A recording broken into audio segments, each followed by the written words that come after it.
Hello friends, welcome to our channel tuition बल्ला। आज हम डिस्कस करेंगे क्लास 10th संस्कृत बुक का फर्स्ट चैप्टर प्रथम पाठ आज हम डिस्कस करेंगे, अर्थ के साथ समझेंगे, जिसका नाम है सूची पर्यावरणम। तो हम स्टार्ट करते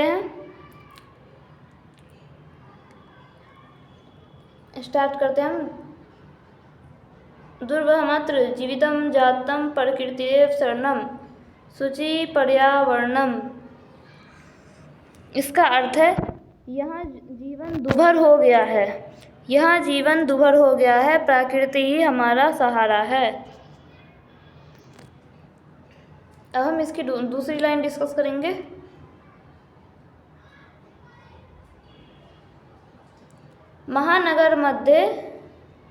महानगर मध्ये चलत निशम कालायास चक्रम। महानगरों के बीच दिन रात चलता हुआ लोहे का पहिया। मनः शोष्यत तनुपेष्यत भ्रमति सदा वक्रम। तो इसका अर्थ है महानगरों के बीच, इन दोनों लाइन का अर्थ है महानगरों के बीच दिन रात चलता हुआ लोहे का पहिया हमारे मन को सुखाता हुआ, शरीर को पीसता हुआ हमेशा टेढ़ा घूमता रहता है। दुर्दान्ते दर्शनैर्मुना शयाननैव जनग्रसनम शुचि। इस लाइन का अर्थ है इसके मतलब कि इस पहिए के भयंकर दांतों से हमारे मानव जाति का कहीं विनाश न हो जाए।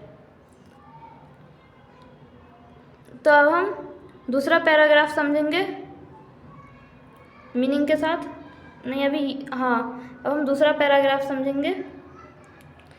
दूसरा पैराग्राफ है कज्जल मलिनम धुमम मुअशिति सत्सक्तियानम।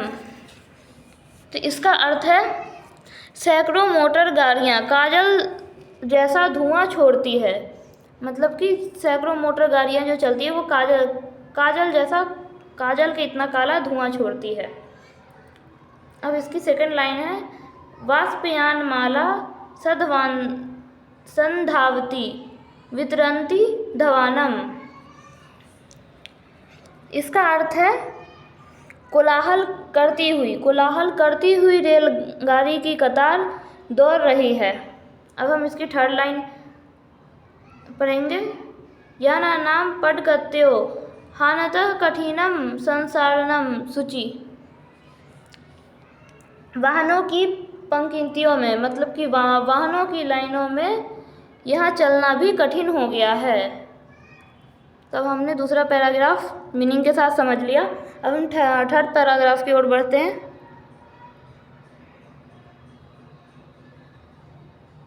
यह है हमारा थर्ड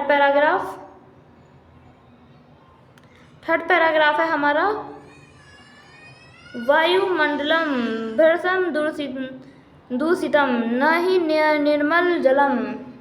वायुमंडल अत्यधिक दूषित हो गया है, जल भी शुद्ध नहीं है। मतलब कि वायुमंडल जो है बहुत ही दूषित हो गया है, खराब हो गया है, और जल जो हम पीते हैं वो भी शुद्ध नहीं है। कुटिसत वस्तु मिश्रितम भक्ष्य समलम धरातलम। भोज्य पदार्थों में निंदनीय वस्तु मिली हुई है। मतलब कि भोज्य पदार्थ जो हम खाते हैं उसमें निंदनीय वस्तु मिली हुई है। अब हम थर्ड लाइन डिस्कस करेंगे। कर्ण्यम बहिरत जगृति तू बहु शुद्धिकरणम। धरातल गंदगी से भरा पड़ा हुआ है। संसार में बाहर भीतर अत्यधिक शुद्धिकरण करना चाहिए। इस लाइन का मीनिंग है कर्ण्यम बहिरतम तो बहु शुद्धिकरणम। इस लाइन का अर्थ है संसार में बाहर भीतर अत्यधिक शुद्धिकरण करना चाहिए। मतलब कि अत्यधिक चीज़ों को हमें शुद्ध करना चाहिए। अब हम फोर्थ पैराग्राफ की ओर बढ़ते हैं। हमने थर्ड पैराग्राफ अर्थ के साथ समझ लिया। हमारा फोर्थ पैराग्राफ है कईजत कालम ने माम समाननगराद बहुदूरम। इस नगर से बहुत दूर मुझे कुछ समय के लिए ले चलो। मतलब कि इस नगर से बहुत दूर ले चलो मुझे कुछ समय के लिए। अब इसकी सेकंड लाइन है प्रपश्यामि ग्रामन्ते निर्झर नदी पयःपुरम। गांव की सीमा पर झरने, नदी और जल से भरे तालाब को देखता हूँ। मतलब कि मैं गांव की सीमा पर झरने, नदी और तालाब को देखना चाहता हूँ। अब लास्ट लाइन है इसकी एकांते कांतारे शृण्वति में सयासयात सचरणम। एकांत जंगल में, अकेले जंगल में मेरा पल भर के लिए विचरण हो जाए। मतलब कि मेरा पल भर के लिए मैं वहाँ रह जाऊँ, अकेले जंगल में। अब हम नेक्स्ट पैराग्राफ समझेंगे। अब नेक्स्ट पैराग्राफ है हरित रूनाम ललित लतानाम माला रमणीया। हरे हरे वृक्षों की तथा सुंदर बेलों की कतार मनोहर है। अब ये वाली लाइन है इसकी सेकंड लाइन कुसुम ववली समीर चालिता श्यान में वर्णिया। पवन के द्वारा प्रकर्मित फूलों की पंक्तियाँ मेरे लिए वरण के योग्य है। नवमालिका रसालाम मिलिता रुचिरम संगमनम। आम के साथ मिली हुई चमेली का सुंदर मेल है। अब हम सिक्स्थ पैराग्राफ डिस्कस करेंगे। तो हम सिक्स्थ पैराग्राफ की ओर बढ़ते हैं। यह है हमारा सिक्स्थ पैराग्राफ, जिसे कि हम अब अर्थ के साथ समझेंगे। ऐचल बंदो खकुल कलरव बगु इजत वन देशम।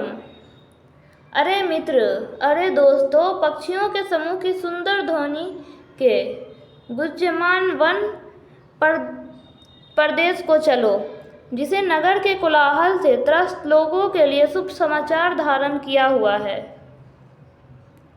पूरा कर्व भरमिता जैन भयो धृत सुख संदेशनम।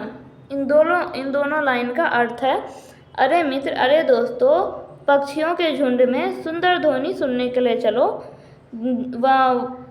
वन के अंदर प्रवेश करो जिस नगर में कि कोलाहल नहीं है, मतलब कि प्रदूषण नहीं है, धुआं नहीं है, वहाँ चलो और वहाँ हमारे लिए शुभ समाचार धारण है। अब हम थर्ड लाइन डिस्कस करेंगे। चाक चिकिया जालम नो कुरिया जीवित रसहर्णम। अब इस लाइन की मीनिंग है, मतलब कि इस लाइन का अर्थ है चकाचौंध भरी दुनिया जीवन के सार का विनाश न करे। मतलब कि ये चकाचौंध भरी जो दुनिया है वो हमारे जीवन का विनाश न कर दे। अब हम अगला पैराग्राफ समझेंगे अर्थ के साथ। यह हमारा लास्ट पैराग्राफ है, सेवेंथ पैराग्राफ। परस्तर तले लतारु गुल्मा नो भवंतु पिष्ठा। इसका अर्थ है बेल वृक्ष और झाड़ियों पत्थरों के तल पर न पिसें। पाषाणी सभ्यता निसर्ग स्यानन समाविष्टा। पाषाण युगीन सभ्यता प्रकृति में समाविष्ट न हो। अब ये हमारी लास्ट लाइन है मानवाय जीवनम कामिये नो जीवनम मरणम। मनुष्य के जीवन के लिए, मतलब कि मैं मनुष्य के जीवन की कामना करता हूँ तथा मनुष्य की मृत्यु की कामना नहीं करता हूँ। मतलब इसका अर्थ है कि मैं मनुष्य के जीवन के लिए कामना करता हूँ, जिंदगी के लिए कामना करता हूँ, न कि मनुष्य के मरने के लिए कामना करता हूँ। तो आज का हमारा प्रथम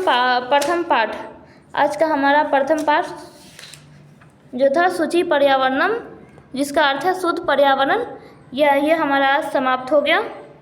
अब हम इसके शब्दार्थ देख लेंगे। ये इसके नीचे जो भी शब्दार्थ है इसे आप अच्छे से याद कर लेना, ये बहुत ही महत्वपूर्ण है, ये सारे शब्दार्थ। तो आज हमने टेंथ क्लास संस्कृत की बुक का प्रथम पाठ सूची पर्यावरणम अर्थ के साथ डिस्कस कर लिया है।